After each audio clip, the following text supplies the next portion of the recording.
Voilà, donc ici vous avez les structures bon, de l'aldose en aldo-exose. Donc à 1, 2, 3, 4, 5, 6 carbones. Bon, ce sont des structures à 6 carbones, 2 exposants 3 N-1, ce qui fait 6 carbones, ce qui fait dont, ouais, 6 carbones, mais 2 extrémités qui sont différentes. Donc à l'intérieur, on a plus que 4 asymétriques. On a 4 hélices et 4 carbones asymétriques. Voilà, donc 2 exposants 4-1, ce qui fait 2 exposants 3. 2 exposants 3, ce qui fait 8 structures. 1, 2, 3, 4, 5, 6, 7, 8. 8 structures qui sont des, bien sûr, des diastéréisomères de la série D, puisqu'il existe aussi la série L, lévogire et dextrogire. Voilà. Et les noms, c'est allose, altrose, glucose, galose, mannose, idose, galactose, talose. Et les séries naturelles, bon, on sait les synthétiser tous, hein, mais en fait, celles qu'on retrouve dans la nature, c'est le glucose, galactose et mannose. Voilà, bon, ça c'est pour les aldopentoses, aldo-exoses, parce qu'il y a 6 carbones. Bon, pour les aldo, je vais faire maintenant la structure. Ça, ce sont ce qu'on appelle des structures à chaîne linéaire. Hein. Bon, mais vous savez que bon, ces structures-là, bah, il y a certaines structures qui sont instables et qui font des structures cycliques. Et justement, le but de ces vidéos, c'est de voir si je prends pour les aldopentoses, ben, on a donc CHO, 1, 2, on a combien de carbone? 1, 2, 3, 4, 5 carbones. Ce qui veut dire qu'ici on a CH2OH. Voilà. Celle qui est, voilà, il y a ceci, OH, H, OH. Voilà. Alors il y a le, bien sûr je vais le faire en série D, dextrogire. J'ai le CHO, dont je vais faire tourner une hélice, CH2OH, CHO, dont je vais faire tourner une hélice, CH2OH. Bon, on a 3 carbones asymétriques, un qui est ici, un qui est là, un qui est là, qui fait 2 exposants 3-1, ce qui fait 2 exposants 2, ce qui fait 4 diastéréisomères de la série D. Donc je vais construire la quatrième. Voilà, CHO, CH2OH. Voilà, alors maintenant je vais faire tourner les hélices. Je peux faire tourner. La dernière hélice ne tourne jamais. Donc je vais faire tourner ici l'hélice là, ici l'hélice là, et là les deux hélices là. Alors si je fais tourner l'hélice là, ben, on a du OH, H, OH, H, OH, H, OH, H. Voilà. Alors les autres, ben, ça va être du H, H, OH, OH. Voilà. Là, on a du H. H, quand ça ne tourne pas par rapport à celle-là, ben, je garde l'hélice. OH, OH, H, OH. Voilà. Et là, on a les 4 structures dont, ouais, dans la vidéo précédente, je me suis trompé à la dernière, vous aurez remarqué. Bon, j'ai rectifié, c'est pas un problème, je mets en erratum. Là, vous avez ce qu'on appelle le ribose, en chaîne linéaire, bon, qui est un aldopentose. Le deuxième aldopentose qu'on peut retrouver en diastéréisomère, c'est l'arabiose. Celui-ci, c'est le xylose. Voilà, en série D. Et ça, c'est le lixose. Voilà. Il y en a un, je m'étais trompé. C'était celui-là. J'avais mis les deux lixoses, je ne sais pas pourquoi, mais xylose. J'ai mis les deux xyloses, alors que ils sont distincts. C'est xylose et lixose. Hein. Bon, ça coule de source, mais bon, c'est une erreur que j'ai faite au cours de la vidéo. Mais de toute façon, je l'ai mis en erratum, hein, donc ça, c'est pas un problème. Bon, je vais m'intéresser ici à cette structure qui est le ribose. Et en fait, 95% des cas, ben, la plupart du temps, à très peu de pourcentage près, on aura le ribose en chaîne linéaire, mais en fait, on va avoir plutôt une chaîne fermée. Alors, comment construire la chaîne fermée? On va regarder après ça. Voilà. Comment construire la chaîne fermée? Bon, je vais faire avec celui-ci. Eh bien, ici, on a une fonction, si vous voulez, il faut toujours prendre l'avant-dernier. L'avant-dernier, là, je suis obligé de développer la structure complète hein, du ribose en chaîne linéaire. J'ai ceci. Donc on a H, OH, C, 1, 2, 3, 4. Voilà. H, H, OH, OH, H. Oui. Là, on voit plus rien. Je m'excuse, mais bon, on voit plus rien. Donc, je vais recadrer ça. Si je mets là, ouais. H, C, O. La fonction aldéhyde, elle est là. C, C. Voilà. Encore un C. Encore un. Voilà. 1, 2, 3, 4. Et j'espère qu'on voit parce que le dernier, je vais avoir du mal parce que. À la mettre. Mais je vais réduire. Hein, c'est parce que la structure, bon. Je vais mettre un tout petit ici. Un tout petit. Voilà, 1, 2, 3, 4, 5. Voilà, je sais normalement mettre. Voilà, je peux mettre l'hydrogène qui est là.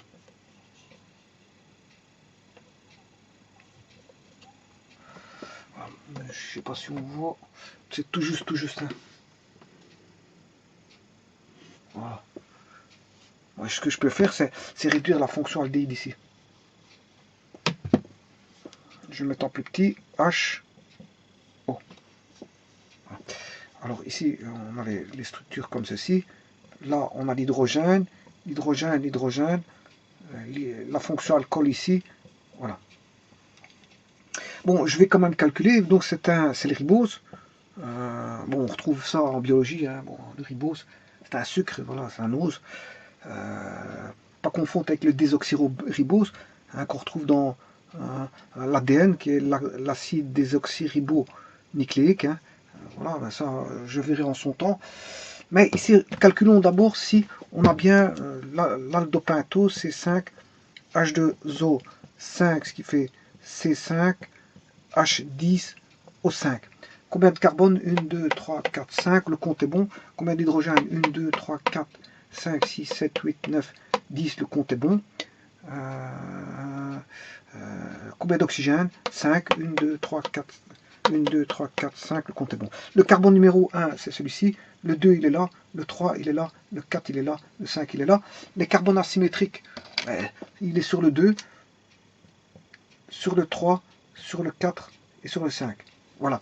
Bon, mais ici, on s'en fout des carbones asymétriques parce que je n'étudie pas la configuration spatiale. Voilà. Je fais juste une configuration, je veux dire, linéaire pour construire la configuration, je veux dire, cyclique. Je construis la configuration cyclique. Alors, pour ça, il faut savoir deux choses. J'ai pas besoin déjà des carbones asymétriques. Voilà. Donc, comme je n'étudie pas la configuration spatiale pour voir s'il y a des isomères ou pas, ou des éventuels énantiomères, donc ça ne m'intéresse pas les carbones asymétriques. Par contre, pour m'y retrouver, je suis obligé de numéroter la chaîne carbonée parce que je vais construire la chaîne cyclée ou cyclique. Alors pour ça, il faut s'apercevoir d'une chose, c'est que celui-ci, tout d'abord, ça ce sont des groupements hydroxyles, hein. On a un hydroxyle ici, un hydroxyle. Le groupement hydroxyle, c'est ceci, ou si vous voulez le développer, c'est ceci. Alors là, j'ai un hydroxyle. J'ai combien d'hydroxyles? Un ici, un là, un sur le carbone 2, 3, 4 et 5. Bon, alors, ce qui va m'intéresser, c'est l'hydroxyle numéro 4. Parce que c'est lui qui va rentrer en réaction. C'est cet alcool-là. Ça, c'est tous des hydroxyles, donc des groupements alcool. Donc on a une fonction alcool, si vous voulez, ici. Et alors, celle qui va intervenir dans le mécanisme de réaction, on a une fonction aldéhyde ici. Voilà, j'ai un aldéhyde. L'aldéhyde, c'est tout simplement ceci. Hein. Si vous avez ceci, ça c'est une cétone. Cétone, mais si vous mettez un hydrogène ici, vous avez ce qu'on appelle un aldéhyde, fonction aldéhyde. Bon, et cet aldéhyde-là va réagir avec ce groupement ici. Voilà, ce groupement OH. C'est pour ça que je vais l'ouvrir en tant que structure, je vais l'ouvrir parce que je vais faire un mécanisme de réaction avec la fonction alcool ici, va réagir avec la fonction aldéhyde. On va avoir une réaction alcool aldéhyde. Et on va construire le cycle comme ceci. Alors, donc je suis obligé de l'ouvrir. pour voir comment ça va se passer. Alors, il existe une réaction qu'on appelle l'émiacétalisation. Alors, l'émiacétalisation, je vais vous montrer ici. Bon, ici, je n'ai plus besoin de ça. Hein. Bon, ça va se passer aussi pour les exos. Hein. Le glucose, il va faire le même mécanisme. Hein. Bon, ça, je le verrai pour le glucose.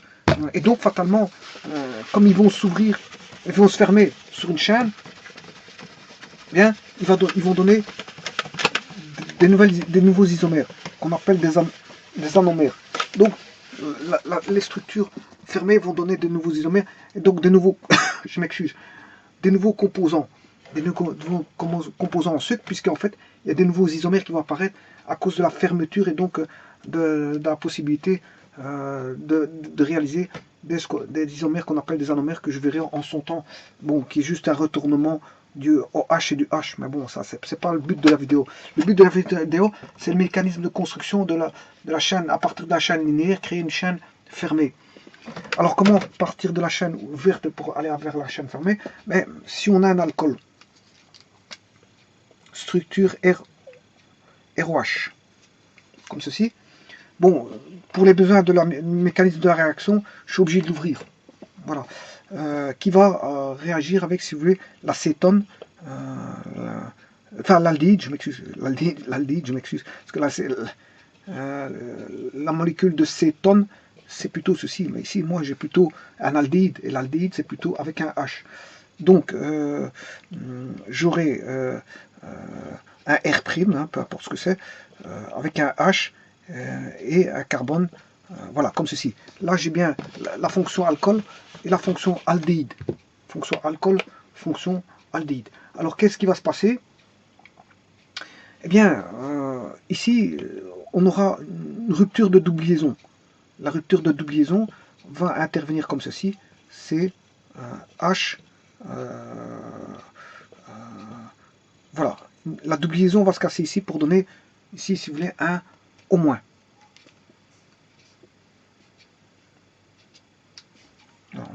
La liaison, mais si elle se casse ici, va donner un au moins ici et un plus de l'autre côté. Voilà, ça veut dire qu'il y a un électron qui va, voilà, qui va partir. Ben, il y en a un qui va recevoir l'électron. Bien sûr, vous comprendrez que s'il est chargé négativement ici, c'est que bon, l'électron a été pris par le au moins. On a une délocalisation de l'électron de la double liaison vers l'oxygène et le plus. Enfin, le carbone a perdu son électron, il devient plus. Voilà, c'est juste une délocalisation. Alors maintenant, ça c'est au niveau de l'aldéhyde. Et le mécanisme de réaction se fait en une passe, hein, ça se fait pas par étapes, c'est tout qui se fait en une fois. Voilà, tout qui se fait en une fois. Ça se fait voilà, selon une certaine mesure. Et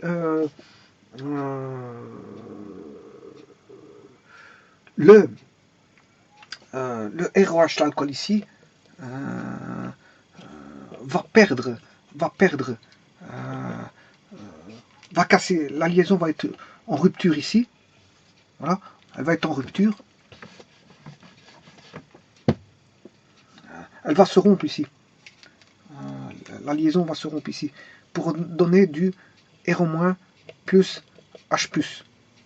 Voilà, donc là, la liaison, qu'est-ce qui va se passer? Ben, il y aura une délocalisation de l'électron vers l'oxygène, donc on aura un moins et un plus.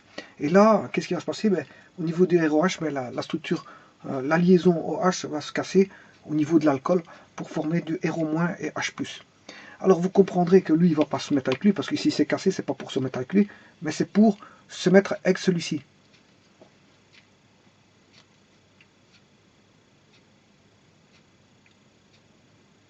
Voilà.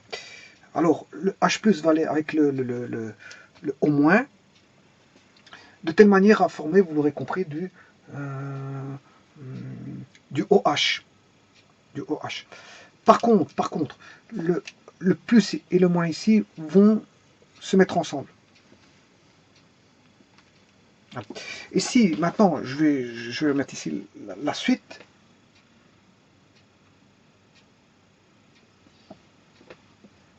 Je vais mettre la suite ici. Bon. Donc, elle s'est cassée. Ça donne du H+. Le H+ va aller avec le au moins, parce que la double liaison s'est cassée, on n'a plus qu'une simple liaison. Donc là, le au moins va donner... oui. Oui, je vais tout le refaire parce qu'en fait, j'ai besoin de tout le mécanisme pour faire l'autre mécanisme. Donc, je suis obligé de tout avoir devant moi parce que sinon, il suffit que vous perdez le filon pour que ça n'aille pas. Donc, je vais le mettre ici. Hein. Donc, on a l'alcool, ROH. Voilà, au départ. R plus, on a l'aldéhyde. Bon, est-ce qu'on voit le R-, le R'? Non, le R', il est là. L'aldéhyde, c'est HC, c'est... voilà, on avait ça au départ. Voilà. Bon, ça c'est l'aldéhyde et ça c'est l'alcool. Bon, alors, je recommence.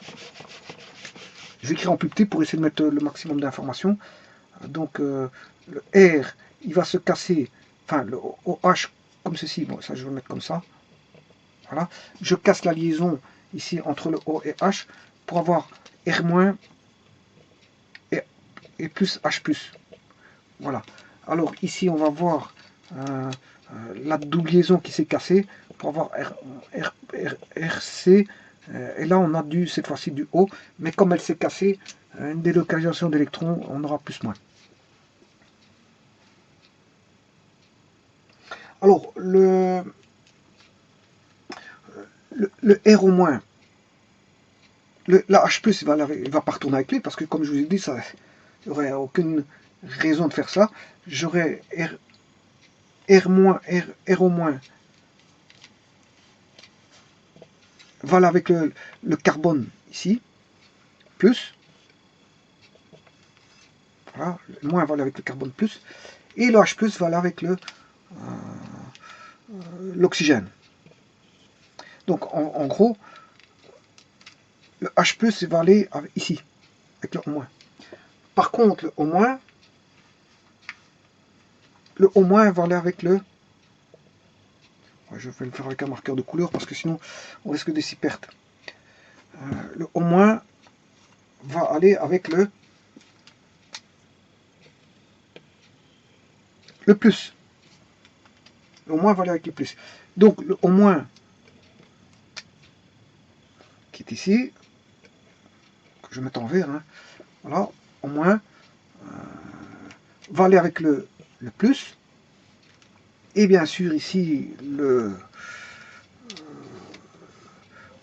on a toujours le fameux R', il n'a pas changé lui. On a toujours notre H qui est ici, il n'a pas changé. Par contre là-bas, ben, le O, le H+ a été avec le moins pour former ceci, OH. Ça veut dire que maintenant, qu'est-ce que j'ai comme allure? Ben, j'ai R, O, C, R', H, OH si vous voulez.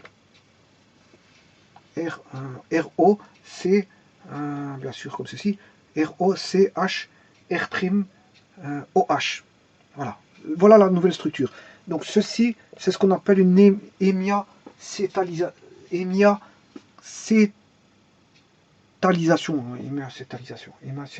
Hémiacétalisation. Bon, maintenant, je vais rechercher ma structure ici.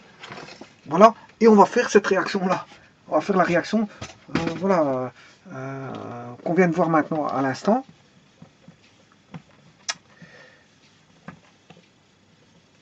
Voilà, donc ça c'est l'aldéhyde, hein, carbone numéro 1. C'est l'aldéhyde, il est là. Voilà. Alors, on voit, est-ce qu'on voit tout à l'écran? Ok, parfait. Je peux commencer.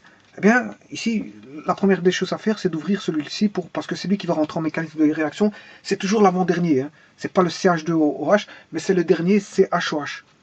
C'est le dernier, c'est toujours comme ça. Voilà. Alors, ça c'est la fonction alcool.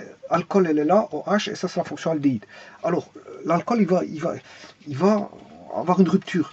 Une rupture, ici, du H. Pour donner, si vous voulez, du au moins. Lui, il va donner du au moins. Et du H+. Donc, comme je vais regarder les couleurs que j'ai mis derrière. Donc, la première des choses, qu'est-ce que je vais faire? Mais je casse celui-ci. Donc, le ROH va se casser en... c'est le... oui, quand je dis R, R, c'est tout le restant là-bas. Hein. C'est le radical qui est lié à ce carbone-ci, au carbone numéro 4. Tout le radical qui est là-bas. Tout ça, c'est R. Voilà. Tout ce qui est relié à l'oxygène ici. Voilà. Voilà. Pour bien avoir les choses, le R, c'est le radical qui est adossé à l'oxygène. Hein. Voilà. Qu'est-ce qui est adossé à l'oxygène ici? Qu'est-ce qui est adossé à l'oxygène ici? C'est tout le restant. C'est tout le restant. Hein. C'est tout ce qu'on a ici. Voilà. Tout ceci, là, s'appelle le R dans ce cas-ci. Hein. Voilà. Tout ceci est le R. Voilà. Et là, on a la fonction alcool. Alors, maintenant, quand j'écris R'(CHO), mais qu'est-ce que c'est que le R? Mais on a la fonction aldéhyde, elle est là, le C, il est là, l'hydrogène, il est là, l'oxygène est là, mais le R', c'est tout ceci. Voilà, le R', c'est tout ceci. Voilà. Donc maintenant, ce que je disais, on va commencer la première étape. On va casser le OH. Le OH, on le casse. C'est la première étape qu'on va faire pour avoir... je vais mettre en vert du moins et du H+. Ah, donc on a du moins et du H+. Voilà. Alors, le H+, la seconde étape, le H+, est attiré par... oui, ici, il va y avoir du plus et du moins. La double liaison se casse. On a une cassure de la double liaison se casse pour n'avoir plus que une seule liaison. Voilà. On a une rupture de liaison. Donc celle-ci se casse par exemple et il ne reste plus que celle-là. Celle-ci va se casser. À un moment donné, elle se casse. Voilà, pour avoir ceci. Et si elle se casse, mais ça va donner du plus et du moins au niveau du carbone. Donc on va la casser. Je casse la liaison ici. Et là, d'office, quand elle est cassée, ben, apparaît du plus et du moins. Alors, l'étape suivante. Donc on a fait cette étape-ci, c'était la première. Il ne se passait rien. La seconde, on a la cassure de la double liaison et de la liaison OH et de la double liaison de l'aldéhyde. Mais là, elle va donner du moins pour l'oxygène de l'alcool. Et là, du plus et du moins sur le carbone de l'aldéhyde et l'oxygène moins pour l'oxygène de l'aldéhyde. Alors maintenant, qu'est-ce qui va se passer? C'est que le H+ est entré en réaction avec le O- pour faire OH. Donc le H+ rentre en réaction avec le O- de l'aldéhyde. Le H+ rentre en réaction avec le O- ici de l'aldéhyde pour former du OH. Donc on a une formation d'un alcool ici.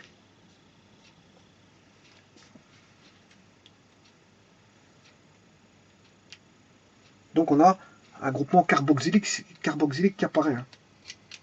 On a la fonction, voilà, il l'attaque pour devenir un alcool là-bas. Il donne une fonction alcool sur le carbone numéro 1. Donc, où est l'aldéhyde? Ben, il a disparu. L'alcool fait retransformer en alcool. Le carbone numéro 4 ne veut pas, apparemment, il ne veut pas de l'aldéhyde. Il ne veut pas de l'aldéhyde. En fait, comment on appelle ça? Il élimine l'aldéhyde pour reformer une fonction alcool sur le carbone. Et là, on a tous des alcools partout maintenant. Voilà, c'est une manière de créer des... Vous allez le voir. Hein. On va le voir tout de suite. On n'a plus de double liaison, mais on n'a plus que des simples liaisons avec tous des alcools partout. Voilà. Bon, maintenant, qu'est-ce qui se passe ici?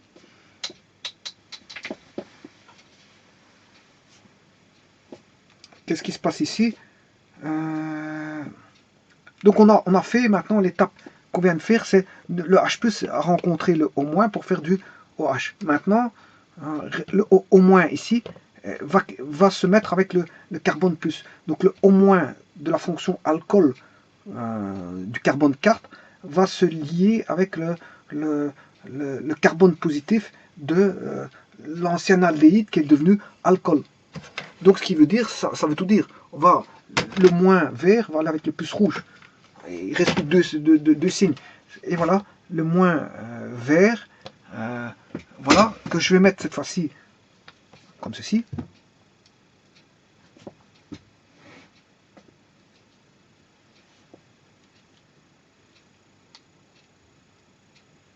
Bon, donc le moins vert, je vais le mettre en vert. Le moins vert va être attiré par voilà, va être attiré par le plus ici. Et là, c'est la fermeture de chaîne, c'est la cyclisation, donc il va se refermer. Il va se refermer en cycle, et on va essayer de faire ça correctement, parce que l'astuce, elle est surtout là. Voilà, l'astuce, elle est là. C'est de dénommer convenablement les carbones. Voilà. Alors, le carbone numéro 1, il est là. Le carbone numéro 1, il est ici. Il va donner une fonction alcool, OH, et du H. Voilà. Ça, c'est le 1. Le 2. Le 2, il va donner du OH au-dessus et du H en bas. Voilà, ça, c'est pour le carbone numéro 2. Carbone numéro 3, il va donner du OH au-dessus et du H en bas. Voilà. Le carbone numéro 4 va donner du carbone, de l'hydrogène, et là, on a notre fameux oxygène qui va se mettre avec le carbone numéro 1. Donc, ce qui veut dire que ce carbone en vert là, cet oxygène là, je suis sur le carbone numéro 4. Hein. Attention que je suis sur le carbone, ça c'est le 3, ça c'est le carbone 4, qui possède l'oxygène négatif, voilà, qui va se mettre avec le... attention que le carbone ici il est positif. Hein. Voilà. Le carbone est positif.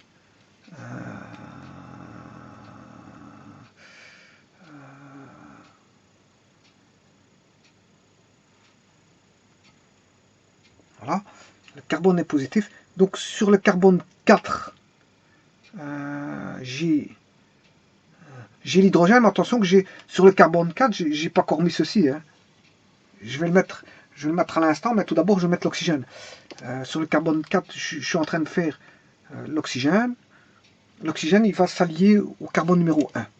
Donc, je vais lier, je vais mettre un oxygène comme ceci. Donc, je vais avoir un oxygène. Hein. Donc, carbone 4, il va vers un oxygène. Voilà. Ça, c'est la structure carbone-oxygène.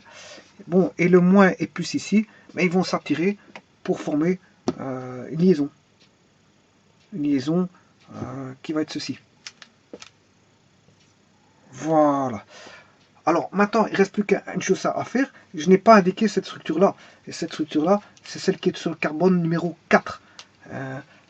Que je peux indiquer tout simplement CH2OH. Hein. Parce que c'est du CH2OH. CH2OH. Voilà. Sur le carbone 4, vient s'allier du CH2OH. Donc je viens sur le carbone 4 et je mets du CH2OH. Et voilà ma structure du ribose. Ma structure du ribose, partant de la chaîne linéaire vers une chaîne, on va dire, fermée. Attention que j'ai plus de charge. Hein. J'ai plus de charge ici parce que tout a été... Voilà. Alors, ça va donner quoi? Sachant ceci, c'est le carbone numéro 1, il fait OHH. Le carbone numéro 2, il fait OHH. Le carbone numéro 3, il fait OHH. Et le carbone numéro 4, mais il fait CH2OH, H, avec l'oxygène qui est ici. Bon, donc ce qui veut dire que si je vais le refaire, ça donne un pentose en forme pentagonale. Un pentose. Donc, ça va donner ceci. Donc, je vais remettre donc le carbone numéro on va faire donc on va faire un pentagone. Je vais faire un pentagone. Hein. Donc pour faire un pentagone, je dois diviser l'angle en 360 en 5. En gros, je vais essayer de faire...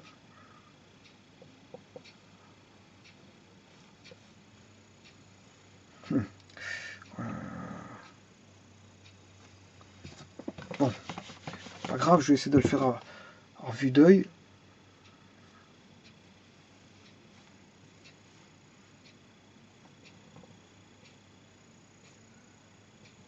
Voilà, j'ai en gros un pentagone avec le carbone numéro 1, le carbone numéro 2, le carbone numéro 3, le carbone numéro 4, et là, bien sûr, l'oxygène. Fermeture par de l'oxygène. Voilà. Fermeture par de l'oxygène. Donc, on a une fermeture des carbones par de l'oxygène. Alors, le carbone numéro 1, il contient une fonction alcool et de l'hydrogène. Le carbone numéro 2, une fonction alcool et de l'hydrogène. Là, on a une fonction alcool et de l'hydrogène. Par contre, là, on a l'hydrogène et la structure CH2OH. Voilà, et là, ça, c'est la fonction. Bon, maintenant, il n'y a plus besoin, je n'ai plus besoin des numérotations, parce que pour les numéroter, j'ai plus besoin. Ça me servait juste à créer la structure fermée. Et donc là, on a une structure cyclique. Donc là, vous comprendrez que quand on aura des retournements de certains au H, quand il viendra en bas et le H au-dessus, on aura un nouveau isomère qu'on appelle anomère. Donc en cyclisation, quand on a la réaction de hémiacétalisation, c'est-à-dire la réaction de l'alcool avec l'aldéhyde qui va faire tomber l'aldéhyde, qui va faire tomber l'aldéhyde, hein, et qui aura, parce que l'aldéhyde était sur la carbone numéro 1, mais on n'a plus d'aldéhyde, hein, on a une fonction alcool, voilà, avec une liaison avec de l'oxygène. Une liaison avec l'oxygène pour fermer la cyclisation de la molécule de ribose.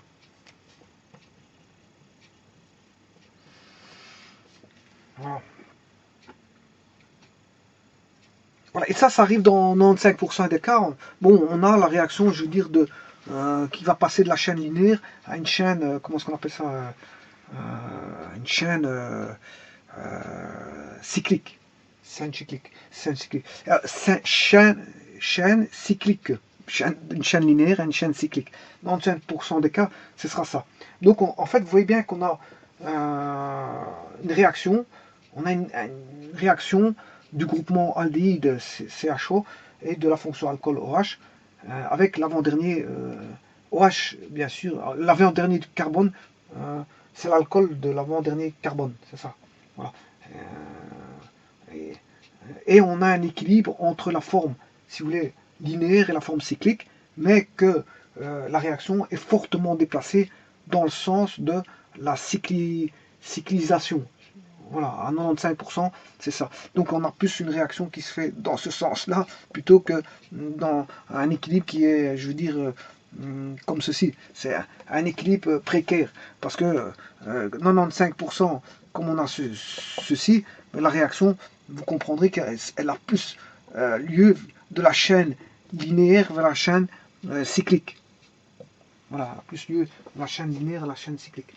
Voilà, et ça c'est le ribose, et c'est comme ça qu'on a plus de molécules à chaîne cyclique. Certaines vont devenir chaîne linéaire, vont devenir chaîne cyclique. Je pense par exemple au glucose, ça va être pareil.